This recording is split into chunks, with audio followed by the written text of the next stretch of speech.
우리에게는 가족이 있습니다. 한국 문화는 철저하게 가족 중심의 문화이기도 하지요. 가족이 있다고 하는 것은 가족이 어떤 것인가에 대해서 분명한 관점이 있어야 좋은 가족을 이뤄갈 수가 있습니다. 우리는 예수 믿는 사람이고 성경은 가족이라고 하는 것이 어떤 것인가를 우리에게 가르쳐주고 있습니다. 특별히 우리가 믿음의 조상이라고 하고 또 우리가 최고의 믿음의 사람이라고 고백하는 아브라함, 그 아브라함의 일생 속에 나타난 가족을 한번 돌아봅니다. 어쩌면 아브라함이 갖고 있었던 그 가족관은 가장 성경적인 가족관이 될 수 있기 때문이지요. 우리가 가족을 가지면서 두 가지 경계해야 되는 것을 아브라함을 통해서 볼 수 있는데, 그 첫째는 가족이 우상이 되는 것입니다. 부모가 우상이 되고 자식의 손주가 우상이 되는 것입니다. 또 하나는 가족을 자기 마음대로 하는, 가족을 무시하는 거가 되겠지요. 새로운 역사를 쓰기 위해서는 떠나야 됩니다. 하나님께서 아브라함을 부르시고 제일 먼저 축복하시면서 내걸었던 조건이 뭐냐 하면 네 아비와 친척과 네 고향을 떠나라고 하는 것입니다.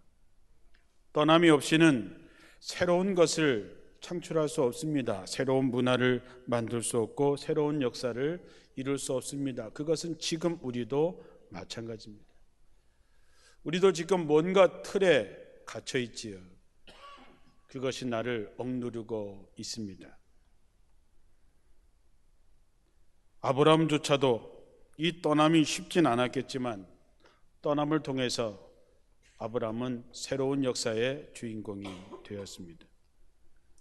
누가복음 14장 26절에 보면 예수님께서 자신의 제자가 되려면 자기 부모나 자기 아내나 자기 형제나 자매나 자기 목숨까지 그것을 부인하고 그것을 미워하고 그것을 버려야지만이 내 제자가 될 수 있다고 말씀했습니다. 그러나 우리는 이것을 문자 그대로 받아들일 수는 없습니다.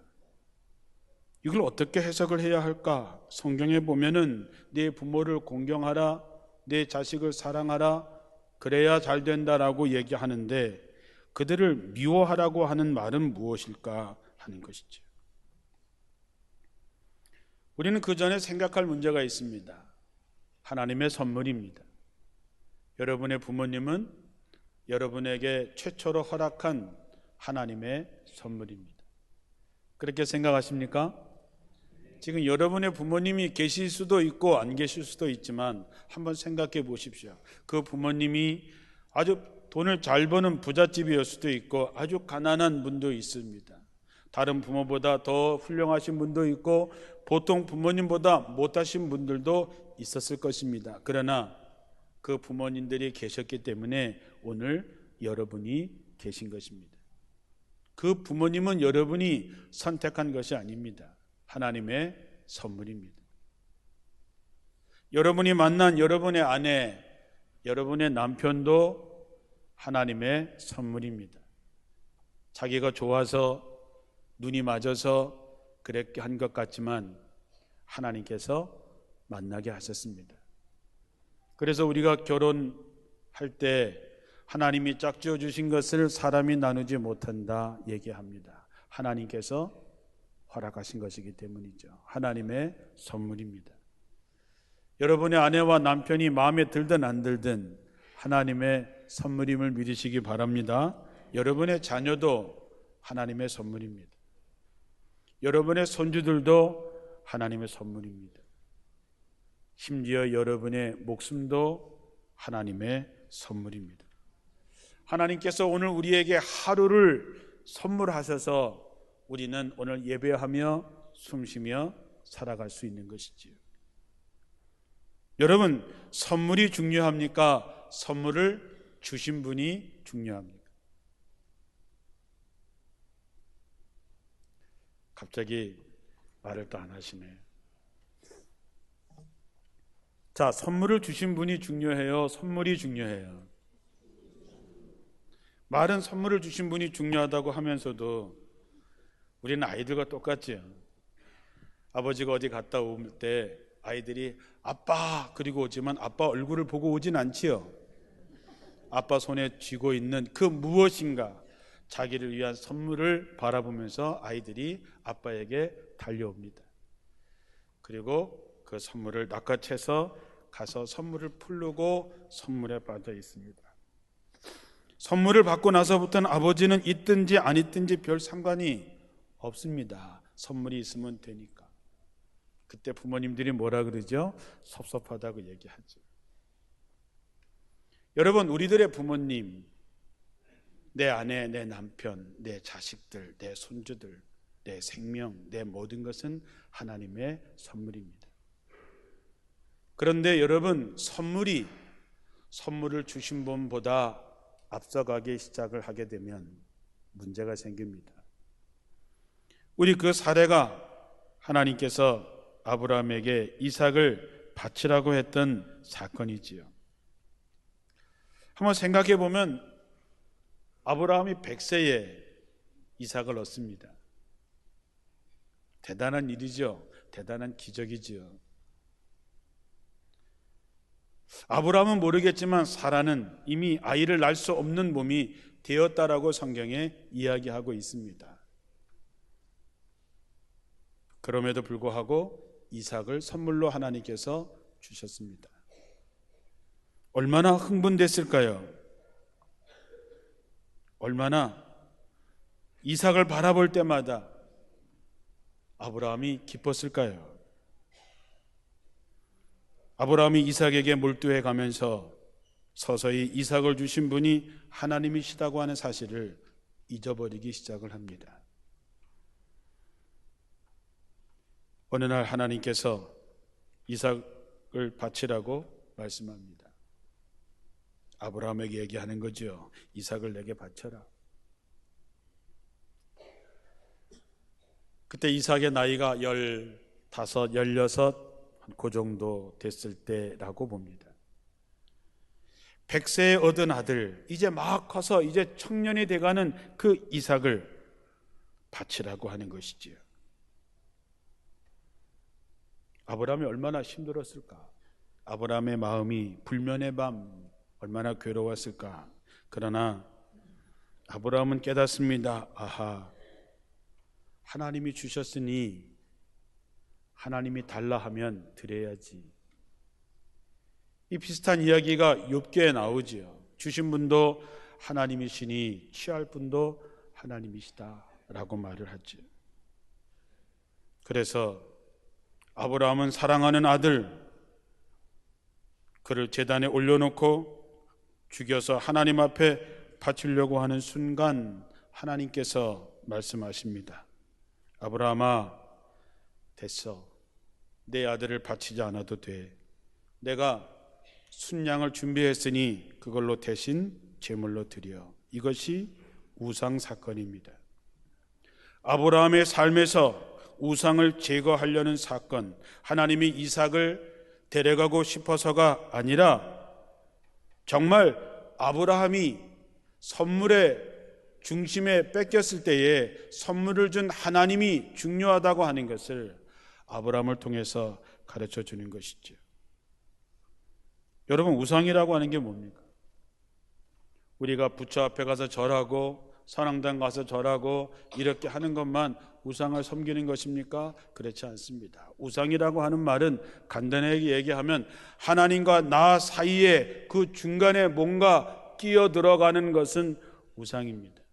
다시 말하면 하나님과 나 사이에 끼어들어서 하나님과 나 사이의 관계를 방해하는 모든 것은 우상이라고 하는 것이죠.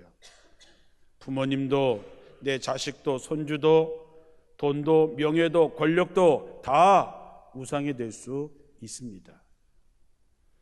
이 얘기는 뭐냐 하면 우선순위가 어디에 있느냐라고 하는 것을 하나님이 보고 싶어 하시는 것이죠. 가족이 잘못하면 우상이 될 수 있습니다. 여러분의 자식이 우상 될 수 있고 여러분의 손주들이 우상이 될 수 있습니다. 여러분의 부모가 우상이 될 수 있지요. 하나님은 그거를 경계하는 것입니다. 여러분, 이 모든 것을 주신 분은 누구십니까? 하나님이십니다. 그래서 우리는 그 선물이 귀하면 귀할수록, 소중하면 소중할수록 그것을 허락하신 하나님께 먼저 감사하며 살아가는 여러분들이 되실 때 하나님께서는 그것을 기뻐하시면서 여러분들에게 끊임없는 선물로 채워주실 줄로 믿습니다. 또 하나는 여러분의 가족 관계를, 이 선물을 이제 더 확장해 나가는 사람이 되라고 하는 것이지요. 하나님께서 내 이름을 아브람이라 하지 말고 아브라함이라고 해라. 너는 이제 모든 사람의 아버지가 될 것이다. 아브라함이라고 하는 말은 높은 아버지, 귀한 아버지라고 하는 것이지요. 여러분은 지금 귀한 아버지시지요. 제가 인정해 드립니다. 자식을 낳고 살아온 여러분들은 다 높으신 아버지, 귀하신 어머니입니다. 그거는 누구도 부인할 수 없고 하나님도 그것을 인정해 주십니다. 그게 아브람이고 그것이 사레입니다. 그런데 하나님께서 아브람을 축복하면서 너를 아브람이라고 하지 말고 아브라함이라고 하라. 이 아브라함이라고 하는 말은 히브리어가 아니고 아람어인데 이 뜻이 뭐냐 하면 모든 사람들, 많은 나라의 아버지라고 하는 뜻입니다. 한 가정의 아버지에서 이제 너는 모든 사람들, 모든 나라, 모든 사람들의 아버지가 되라고 하는 것이지. 여러분, 우리가 예수를 믿는다고 하는 것은 아브람에서 아브라함으로 바뀌어지는 것입니다. 여러분의 선한 영향력이 내 가족, 내 자식, 내 손주들에서 멈추지 말고 그것을 넘어서서 너는 이제 땅끝까지 이르러 모든 사람의 아버지, 복의 근원이 되는 사람이 되라고 하는 것이죠. 신방을 가보면 온통 손주 사진들이 도배를 하고 있습니다. 저한테 막 설명을 하시죠. 이게 큰아들네 밑에 영숙이 밑에 아들, 딸, 손주 이렇게 되고요. 이렇게 되는데 저는 사실은 잘 모르겠습니다. 그런데 손주들 얘기할 때 보면 그분들의 눈에 빛이 막 나고 허리가 아파서 잘 걷지도 못하시는 분이 사진 설명할 때는 허리가 딱 펴져서 막 설명을 하십니다.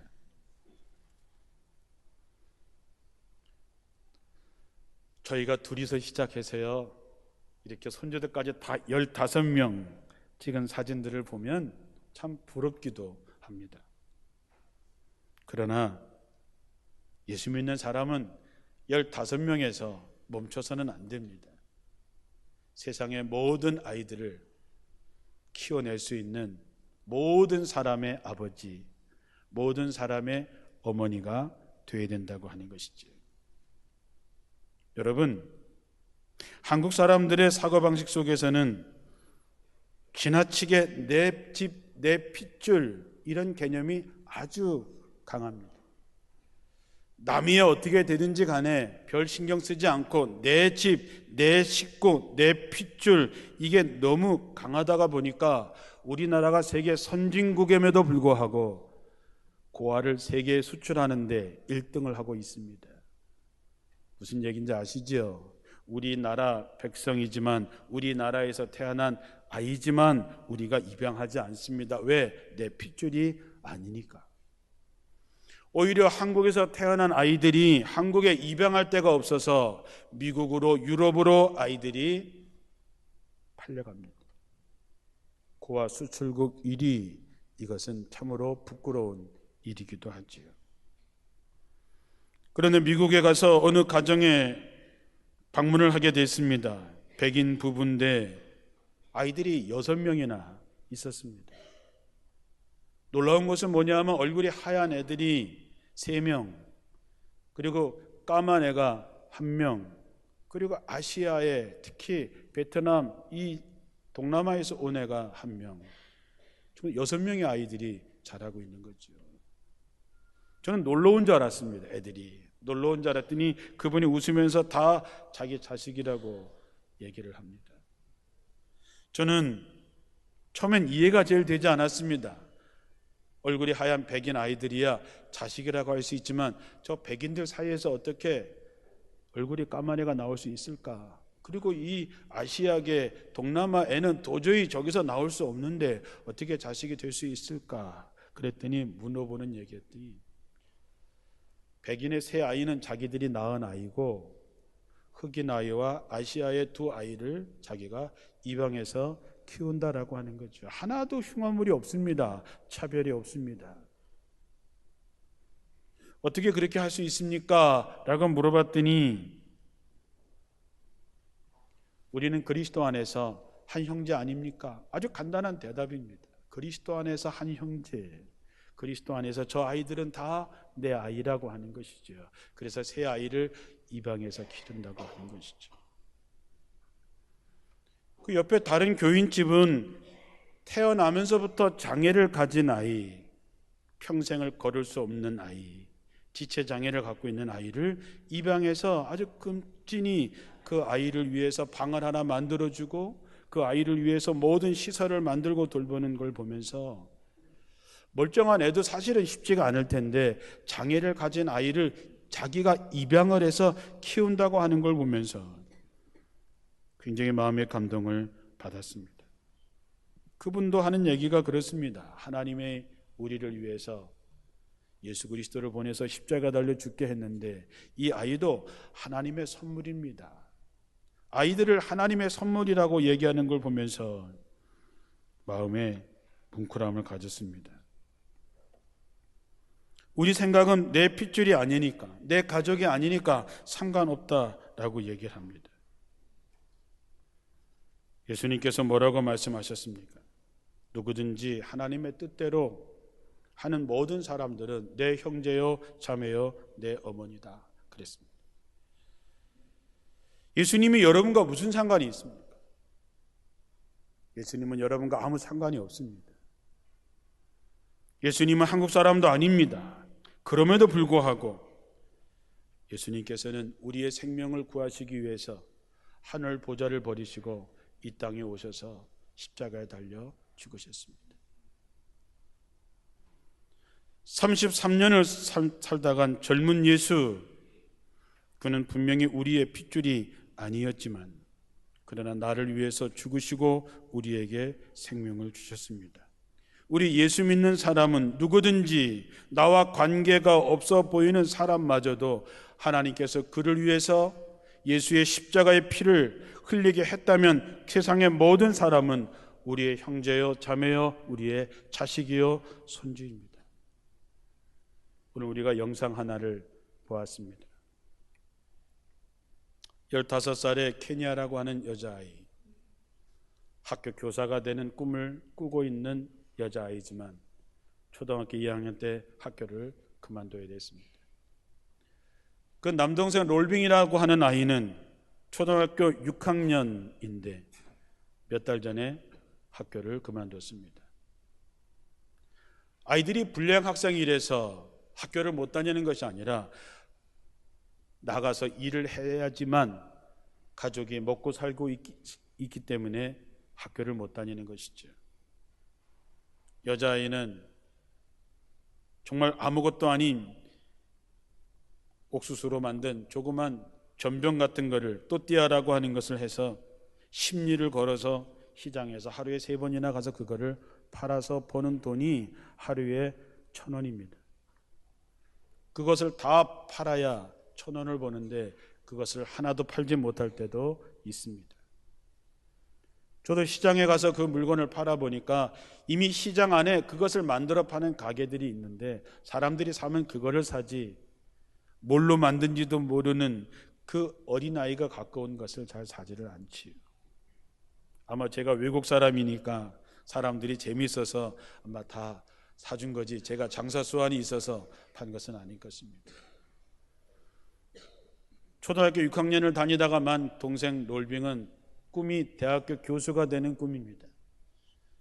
그 친구들을 만나보니까 가장 리더십도 있고 축구도 잘하고 아주 공부도 잘한 아이였지만 아버지와 함께 공사판에 가야지만 삽니다. 둘이서 공사판에 가서 하루 종일 일을 하고 받는 돈이 7,000원입니다. 그것도 한 달 동안 열흘 정도밖에 일할 수가 없지요. 그러니 온 가족이 하루에 정말 열심히 벌어야 10,000원을 벌기가 어려운 거지요. 그렇게 해서 밥을 먹고 살아가야 되는 것이지. 굶는 날도 허다합니다. 그러니 그들에게 무슨 꿈이 무슨 소용이 있겠냐 하는 것이죠. 우리가 다음 주에는 그 아이들을 위한 사랑 나눔 주일로 지킵니다. 우리가 조금만 관심을 갖고 조금만 도와주면 그들의 인생을 바꿀 수 있습니다. 그 아버지가 저한테 한 말이 늘 마음속에 남습니다. 그 아버지가 저한테 그럽니다. 저도 학교를 가지를 못해서 글을 모른다는 거죠. 우리 아이들만큼은 공부시켜서 이 가난의 고리를 끊고 정말 살게 해주고 싶은데 할 수 있는 게 없다고 하는 것이지요. 저는 오늘 여러분들이 다음 주에 아이를 하나씩 낳기를 축원합니다. 축원합니다. 아이를 낳는 게 내가 낳지 못하더라도 그래 내가 아프리카에 있는 아이든 과테말라에 있는 아이든 내 그 아이를 내가 하나 키워야 써요. 여러분 로마서 8장 15절에 보면 여러분이 받은 성령은 여러분을 다시 노예로 만들어서 공포로 몰아넣는 분이 아니라 여러분을 하나님의 자녀로 만들어주시는 분입니다. 그래서 우리는 성령 안에서 그분을 힘입어 하나님을 아빠, 아버지라 부를 수 있습니다. 여러분, 하나님이 여러분을 성령을 통해서 양자로 양녀로 삼아주신 것이죠. 그리고 하늘의 모든 상속을 여러분에게 허락하신 것입니다. 그렇다면 우리가 받은 그 은혜, 우리가 받은 이 선물을 하나님께 어떻게 갚을 수 있을까? 하나님의 관심이 되어져 있는 누군가 살려달라고 기도하는 그들에게 기도의 응답이 되는 것입니다. 아브라함으로 한 가정의 아버지가 모든 나라의 아버지로 바뀌어진 이 역사가 여러분을 통해서도 이루어지기를 축원합니다.